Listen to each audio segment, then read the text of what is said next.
মানবতা তো ইসলাম শিক্ষা দিবে। সব ধর্ম মিলেমিশে একাকার হওয়ার নাম মানবতা না। এটা আল্লাহ রসুল বলেন নাই। সূরা কাফিরুন এজন্য নাজিল হয়েছে যে তোমাদের ধর্ম তোমাদের, আমাদের ধর্ম আমাদের।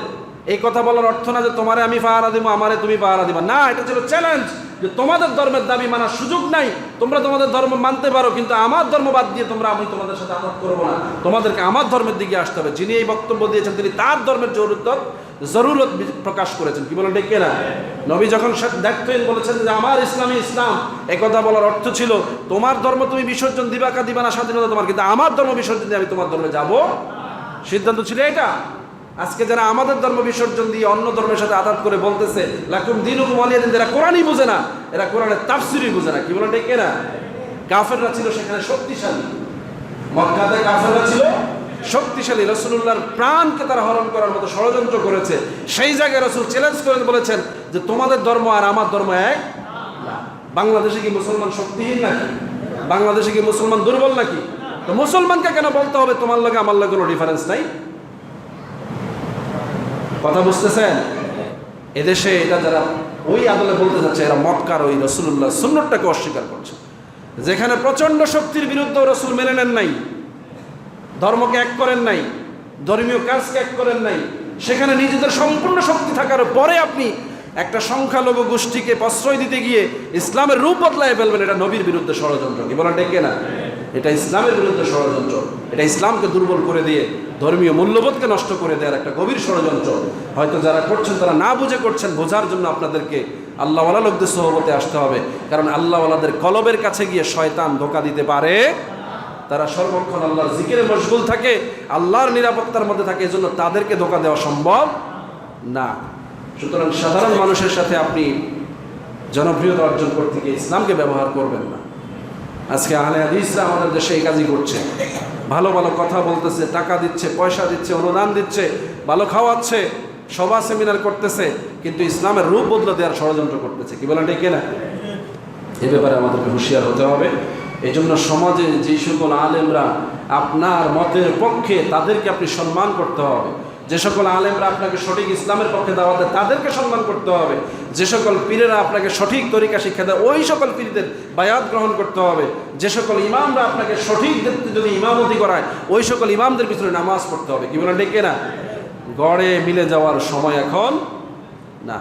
ওরা কিন্তু এখন করে না, দেখবেন ওরা দলে ছোট হলে ওদের নীতি ঠিক।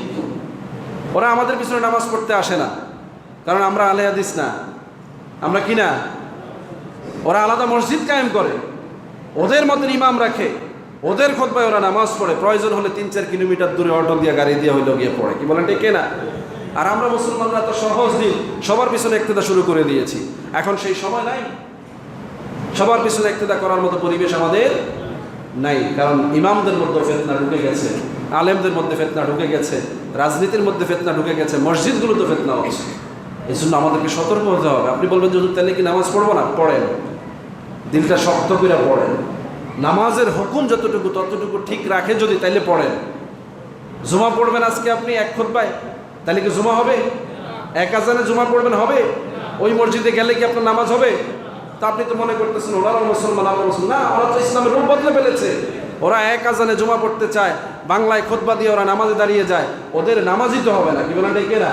তাহলে সেই মসজিদে আমি কীভাবে যাব? ধরে নিতে পারেন যে হুজুরে কথাবার্তা হয়তো এলোমেলো বলে, কিন্তু নামাজের সুরত কি আছে? ঠিক আছে, উনি 2 খুতবা দেয়, 2 আজান, 2 আজানের পরে 2 রাকাত নামাজ পড়ে, কাবলাল জুমা, বাদাল জুমা, এগুলো স্বীকার করে। এরকম ইমাম যদি আমাদের দেশে, সে যদি একটু ব্যতিক্রম 2-4টা কথা বলেও মানতে আমরা রাজি আছি, কিন্তু জুমাকে বদলে ফেলেছে, তোমাকে মানবো কীভাবে? কথা বুঝতেছেন ভাই না? এই কথাগুলো আমরা এখান থেকে এজন্য বলছি যে আমাদের চারপাশে এখন এই ষড়যন্ত্র শুরু হয়েছে। আমরাও খুব কঠিন অবস্থার মধ্যে আছি। আমাদের এই কথা বলাটাও এখন অপরাধ। এজন্য আমাদেরকে কোণঠাসা করার জন্য আপনাদেরকে জিম্মি বানাচ্ছে। আপনাদের সাথে খায় খাতিল করে আপনাদেরকে দিয়ে তারা একটা আয়োজন করছে। এখন আপনাদের চেহারার দিকে তাকাই আমরা কিছু বলতে পারতেছি না। যদি আপনাকে মায়া করে কথা বলি তাহলে তাদেরটা প্রশ্রয় পেয়ে যায়, আর যদি আপনাকে আমি মায়া না করে কথা বলি আপনার সাথে আমার সামাজিক সম্পর্ক নষ্ট হয়ে যায়, গড়ে উঠে যাওয়ার এই পায় তারা চলছে। কি বলেন ঠিক না? এখন উচিত কথা বললেও মুসল্লি বেজার, উচিত কথা না বললেও বেজার। তাইলে এই সাপোর্ট কারা দিবে? মুসলমানদের দায়িত্ব হচ্ছে তাদের ইমামদেরকে এখন এই কথা স্পষ্ট বলা যে হুজুর আমরা আপনার সাথে আছি, আপনি আপনার সাহস বজায় কথা বলেন, আমরা আপনার থেকে সরে যাব না। কি বলেন ঠিক না?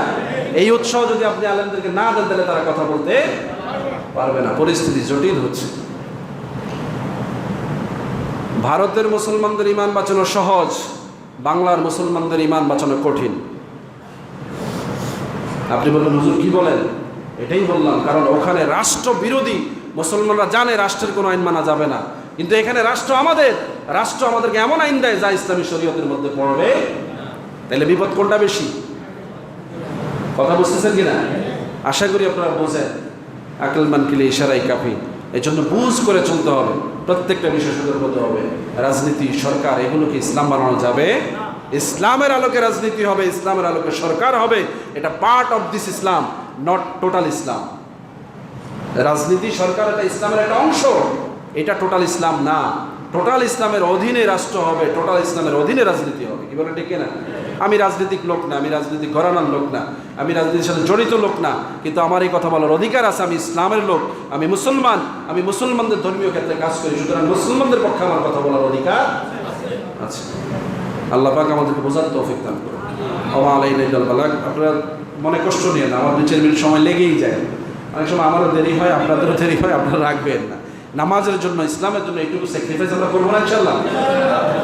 সব মসজিদে এই সাহস সবাই করেন। আমি আপনাদের মধ্যে আবদার আছে জন্য আমি সাহস করি।